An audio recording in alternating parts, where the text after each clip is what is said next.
ជំរាបសួរបងប្អូនទាំងអស់គ្នាស្វាគមន៍មកកាន់ធនាគារប្រេសនីកម្ពុជាដែលហៅកាត់ថា CP Bank ថ្ងៃនេះជាមហាកិត្តិយសមួយដែលពួកយើងមានវត្តមានជាស្តង់នៅក្នុងកម្មវិធីពិព័រណ៍ដ៏អស្ចារ្យ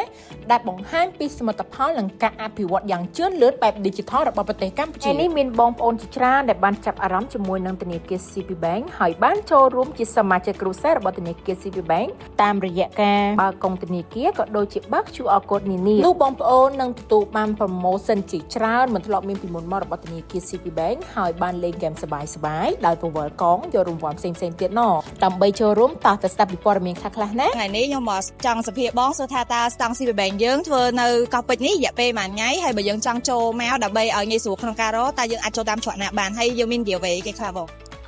ពាក់ព័ន្ធមួយស្តង់ CP Bank យើងគឺយើងធ្វើមានរយៈពេល3ថ្ងៃគឺថ្ងៃ5ថ្ងៃ6ថ្ងៃ7ហើយពាក់ព័ន្ធមួយទីតាំងគឺយើងនៅកោះពេជ្រផ្លូវចូលយើងអាចចូលពីច្រកទី1បានគឺនៅខាងក្រោយបើសិនជាអ្នកទាំងអស់គ្នាមកថ្ងៃហ្នឹងគឺយើងមាន promotion បើកគណនីបានរង្វាន់ផ្សេងៗមានដូចជាឆាត Eco Bag ហើយនឹងសភៅនឹងរង្វាន់ផ្សេងៗជាច្រើនទៀតដែលមានខាងនៅលើហ្នឹងចាយើងចាំជួបគ្នាទាំងអស់គ្នានៅសាលមហោស្រពកោះពេជ្រជាមួយនឹងស្តង់ CP Bank ក្នុងកម្មវិធី Digital Forum